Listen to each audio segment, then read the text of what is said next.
Kung ang number one happiest animal sa buong mundo ay ang quokka na isang marsupial sa Australia, pagbaon sa hukay ng mapait na past ni Tisay, siya ay parang gintong sinalang sa apoy upang malamang tunay at dalisay. Next happiest animal ay ang kambing.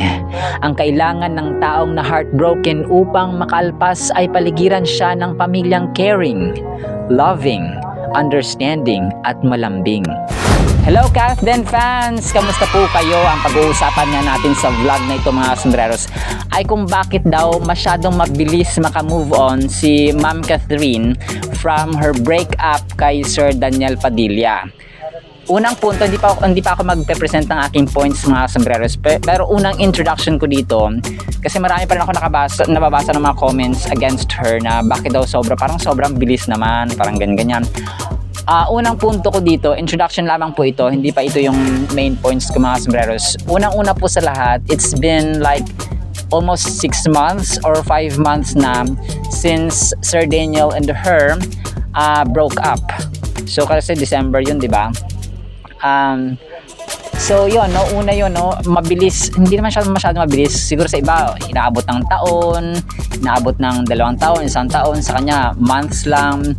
Pero, ito yung mga posibleng reasons or dahilan na aking binild mga sombreros or sinulat dito kung bakit mas mabilis or kumbaga pa parang masaya na si Kath. Yung heart niya is parang stable na ngayon kasi nga ito yung unang point ko mga sombreros, meron siyang strong family support system. Na-realize ko dito mga sombreros, ang isang tao kapag dumadanas ng dagok, ng problema, ng trial na masabi nating to the highest level, to the maximum and ultimatum na level mga sombreros, kailangan niya ng isang napakalakas na support system ng family. Kasi napanood ko sa isang interview, sabi ni Kath, what a support system ng kanyang family, especially her parents at saka mga kapatid, mga sombreros. So na-realize ko dito na dapat talagang malakas ang ating support system mga sombreros. Ang support system hindi lang dapat ito ina-apply at ginagawa sa isang kumpanya, sa isang establishment, sa opisina, sa trabaho, sa paaralan, sa isang, kumbaga pa sa isang business mga sombreros. Yung support system na malakas at united, dapat inuumpisahan yan sa loob ng pamilya. Kasi hindi naman tayo nakatira sa business hindi naman tayo nakatira dun sa may pagawaan, sa isang establishment, sa kumpanya, sa opisina, sa paaralan. Hindi naman tayo dun nakatira. And besides, hindi naman tayo dun unang hinubog. The family is the smallest unit in our society. And dito talaga nagsisimula ang lahat-lahat mga sombreros upang malinang, ma-develop, mahasa ang ugali at ang pagkatao ng isang individual. Like for example, napalaki siya ng maayos, napalaki siya ng mabuti, napalaki siya ng maganda ng kanyang mga magulang. Expect mo na yun na ang batang yon, ang taong yon, kapag saan man siya mapunta, mapatrabaho, paaralan, or within the circles of organizations or societies or mga grupo na kinabibilangan niya mga sombreros, expect mo na productive ang taong yon. At saka marami siya magiging kaibigan. Kasi mabait, no? Pinalaki na maayos, magiging mabuting individual. So that is it mga sombreros.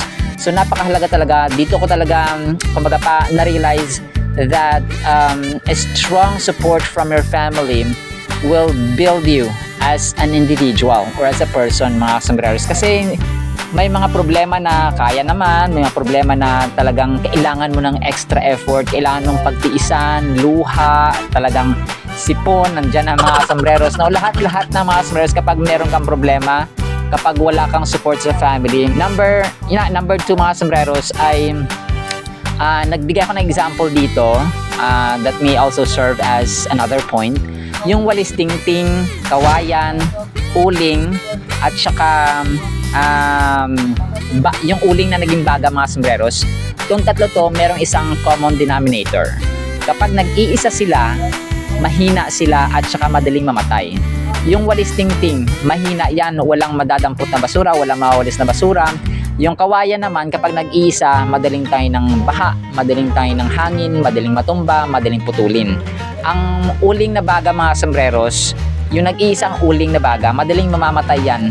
Pero kapag marami sila, nako, mag-create yan ng pambihirang init na makaluto ng ating mga pagkain, mga sombreros. And same goes yung kapag nahulog ka na, sa bangin na literal, kapag iisa lang yung tawag dito, yung bubuhat or kumaga pa-aahon sa'yo doon, isang kamay o dalawang kamay lang yung magbubuhat sa'yo, pabalik dun sa taas, mahirap kasi mabigat or kumaga pa kapag malaki ka, mabigat, mahirap kang buhatin, mga sombreros, mahirap kang ibalik dun sa pag-ahon. Pero kapag 5-10 kamay ang dadampot sa'yo pabalik dun sa taas, napakadali. And that same goes with Kath's experience or doom, yung problema at broken heartedness na na-experience. Kasi marami siyang, kumaga pa, base sa sinabi niya, meron siyang mama, papa, mga kapatid, mga pinsan na very supportive. And hindi siya iniwan sa mga times na alam mo yung down na down siya, na para siyang pinagsakluban ng langit at ng lupa, mga sombreros, na kumbaga pa kung sa atin nangyari yon ay baka isipin na natin na katapusan na ng mundo, but it's not. So yon, yung point number 3 natin dito, mga sombreros, hindi si Alden ang main reason kung bakit, kumbaga, kasi sinasabi na maraming tao na si Alden, kumbaga pa parang naging panakibuta si Alden, parang siya yung naging dahilan kung bakit naka-move on na mabilis si Kath. Tapos parang pinagpalit agad si DJ kay Alden. Hindi po siya ang main reason. Ito sa sariling opinion ko po ito, mga sombreros, pero kung meron po kayong gustong sabihin ay mag-comment lamang po kayo. Pero para sa akin, hindi siya yung main reason. Kasi hindi, sabi nga sa interview, parang hindi sila gaanong, kumbaga pa, nagchat-chat, nagko-communicate nung sila pa ni Daniel Padilla. And after ng breakup, tinanong din siya ng Pep na sa interview yata yun. Sabi niya, hindi pa sila ganun ka nagko-communicate after the breakup. So masasabi natin na hindi talaga siya yung main reason. Tapos ang last point ko dito, mga sombreros, ay yung faith, yung pananampalataya sa Diyos. Nandun sa atin, mga sombreros, sa buhay natin, we never know, kasi hindi na nakita ng ating literal na mga mata how God saves us every day, as in every second of our lives. Kahit nag-aantay ka lang ng bus, ng masasakyan, papuntang trabaho, papuntang school, maaari kang masagasaan, maaring may magpadala ng kumbaga pa, sasaksak sa'yo, hold up, sasaksakin ka, mamamatay ka. Pwede kang tumawid ka lang sa daan, mababangga. Nagda-drive ka lang, may babanggang sasakyan. Alam mo yon, maraming reasons na bawiin na agad ang buhay natin. Pero unknowingly, sinesave tayo ng Panginoon, nililigtas niya tayo sometimes in a mysterious way. And only a few people realize that. That is why we are so thankful, kasi ang Diyos natin, alam kong ang suma total, mga sombreros, so why Kath has this, kumaga pa, moved on stage, mga sombreros, kasi past tense na siya, ay dahil sa kabutihan ng Diyos, dahil sa grasya ng Diyos, dahil grabe ang love ng Diyos sa family niya, maging sa atin din naman, mga sombreros. Pero sabi nga sa Biblia, sa Book of Psalm, ay close or malapit ang Panginoon sa mga taong broken-hearted.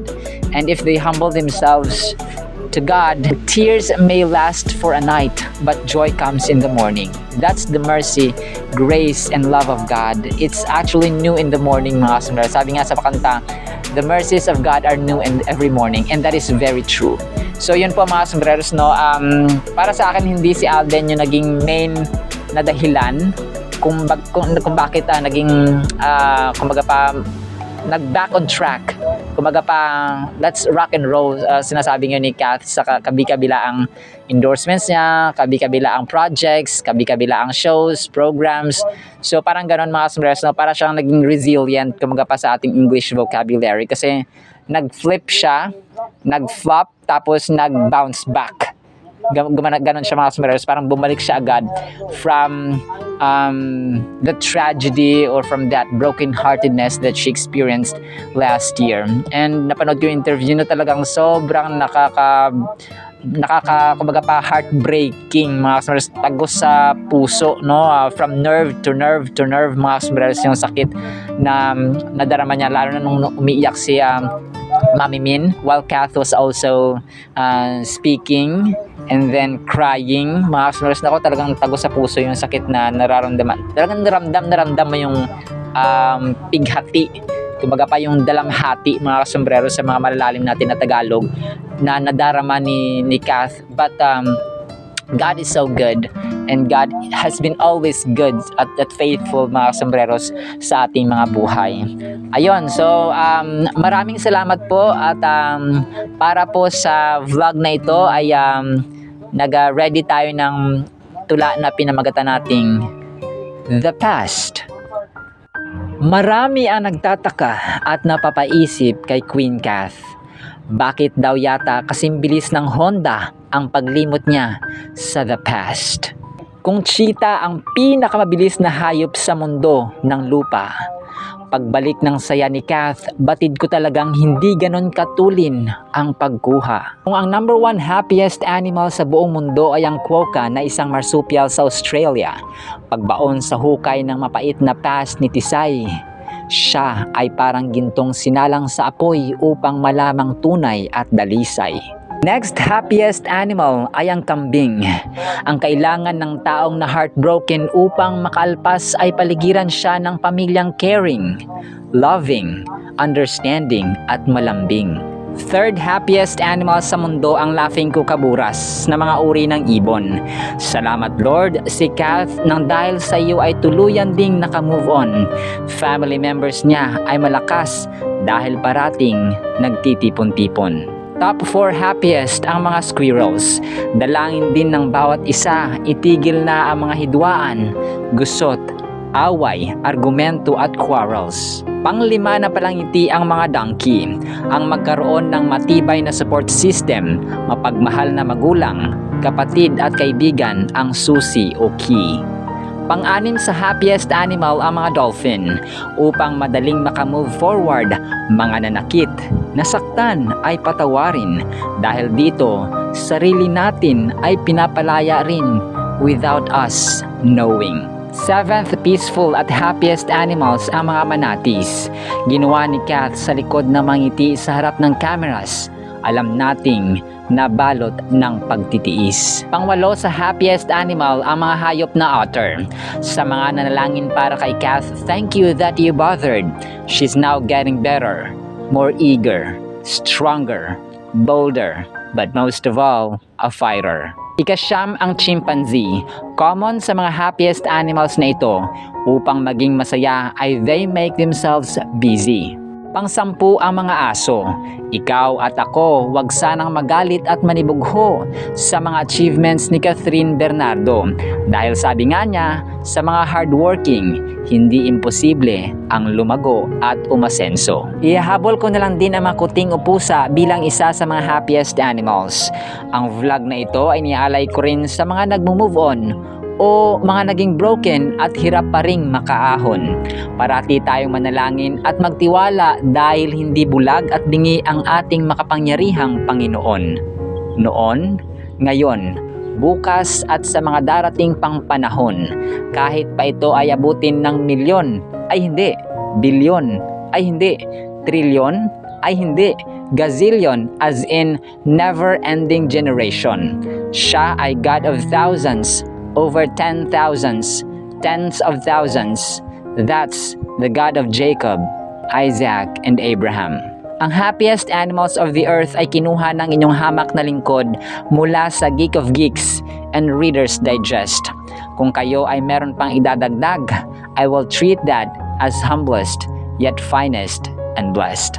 Maraming salamat po mga sombreros. Nawa po ay nagustuhan niyo po ang ating tula, at sana rin po ay hayaan niyo po ako mag-share ng verse about po sa pag-move on, about sa bago at saka sa paglimot sa past, mga kasombreros. Unang verse po natin mga sombreros ay Isaiah 43:18. Sabi ni Lord, do not remember the former things, nor consider the things of old. Sa ibang version mga sombreros ay do not forget or do not dwell on the past.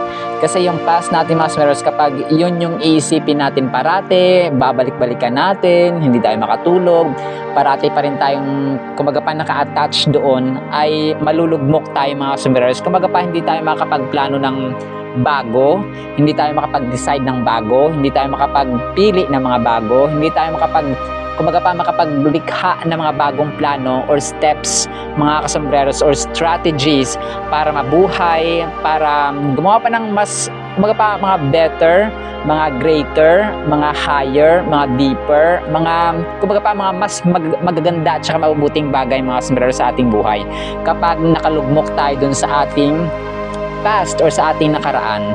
Another verse, mga sombreros, ay 2 Corinthians 5:17. Sabi dito, "Therefore, if anyone is in Christ, he is a new creation. Old things have passed away, behold, all things have become new." Tapos dito, mga sombreros, si Lord Jesus Christ, kapag tayo daw ay namumuhay na ayon kay Kristo or na kay Kristo, mga sombreros, yung talagang sinisik mo, hinahanap mo parati yung kanyang word, yung kanyang presence, mga sombreros, yung kanyang Holy Spirit, ay talagang gagawin niyang mabuting bagay or bagong bagay, mga sombreros, bagong buhay. Parang ganoon siya, mga sombreros, no? Just like moving forward, no? Pag move on, mas malalim lang to na syempre katuruan, mga sombreros, kasi si Lord na talaga ang nag-advise, nag-remind sa atin. Kasi ako kasi experience ko lalo na matagal ako sa Maynila. Tapos talagang malaking adjustments, malaking pagbabagong buhay, setup, venue, at saka mga gawain, mga sombreros, kasi from office, province, mga sombreros, talaga mahirap. Pero dito ko talaga napatunayan that God is so good and He is a God that creates new things. Kumaga pa, out of nothing, out of nowhere, kapag saan ka nilagay ng Diyos, ay bibigyan ka niya ng mga gawain, mga assignments, mga tasks. Yung everyday na ginagawa mo, yun pala yung pagbibuild mo ng bagong buhay, bagong ikaw, bagong character, bagong mga plano sa buhay, mga sombreros. And that is same with moving on. Alam ko maraming mga kabataan kapag na broken hearted, kapag binasted, no, talagang nalulugmok sila, parang ayaw nilang kumain, ayaw matulog, kumaga pa parati mong iniisip yung bagay na yon, that's dwelling. Kumaga pa parang hindi ka makamove on, naka-attach ka doon, kumaga pa nag-glue ka doon, mga sombreros, naka-stick ka doon sa iyong past, hindi ka productive, mga sombreros. And delikado yon kasi kapag hindi ka productive, wala kang, kumaga pa, magiging pabigat tayo sa ating sarili, unang-una sa ating sarili, mga sombreros, at saka magiging pabigat ka sa pamilya mo. That's one thing. Another thing to consider, mga sombreros, sobrang hirap kasi nga hindi mo kasi, kumaga pa, hindi iikot sa iyo ang mundo. That's the first thing. Hindi iikot sa iyo ang mundo, hindi ikaw ang sentro ng universe, hindi ikaw ang sentro ng, kumaga pa, ng buhay ng mga tao, mga sombreros, because may mga everyday dealings tayo. Kumaga pa, may mga kinakaharap tayo araw-araw, and the only thing we know, kung ang problema lang natin, doon tayo nakafocus, doon tayo nagdi-dwell, nako, sabi nga sa inyo, no, may mga taong nagpapakamatay, may mga taong nalulugmok, at saka magiging pabigat talaga, mga sombreros. Tapos may babasahin akong verse, mga sombreros, sobrang mahalaga. 1 Corinthians chapter 15 verse 33, sabi niya, "Do not be deceived. Evil company corrupts good habits." Pansin natin, mga sombreros, kapag ang tao, barkada niya si ganto, barkada niya si ganyan, parang nagiging pareho sila ng ugali. Tama? Sabi dito, huwag tayo magpalinlang. Ang mga tao or ang mga kasamahan or kaibigan or yung mga tao sa paligid natin, kapag parati nating kasama, ay kung mabait ka, kapag na-impluwensyahan ka nila, ay magiging ganon ka na rin. So, evil company corrupts good habits. So, thank God kay Kath, mga sombreros, ay yung pamilya niya, yung kanyang parents, yung kanyang kapatid, ay mga good company. Kumbaga pa, Kath is in a good family, in a good company, mga sombreros. That is why she moved on that quick or that fast, mga sombreros. And I'll be reading another verse pa, last verse, mga sombreros. Ito yung, kumaga pa, di ba nabanggit natin kanina yung walis tingting, yung kawayan, yung mga uling, mga sombreros, sa Ecclesiastes 4:12. Though one may be overpowered by another, two can withstand him. And a threefold cord is not quickly broken. Sabi dito, and a threefold cord is not quickly broken. So parang yung walis tingting, mga sombreros, pag nag-iisa siya, madali siyang mabali, madali siyang kumbaga pa madaling maputol at saka hindi siya makakapag-produce ng kumbaga, hindi siya kapakipakinabang kapag nag-iisa mga smeros. And that's a realization na pwede nating makuhaan from sabi ni Kat ay strong family support system. So kapag marami ay mas maganda. The more the merrier, the more the better mga kasumero. So ganun po siya. So maraming salamat po. Nawa po ay mag-ingat po tayo parati. Maraming salamat po at mag-ingat po kayo. Pagpalain po kayo ng ating Panginoong Hesus. Ngayon at magpakailanman. Bye-bye po. See you sa next vlog mga sombreros and Kath Den fans. Bye-bye. Bye-bye po. Bye-bye. Bye-bye. Bye-bye po.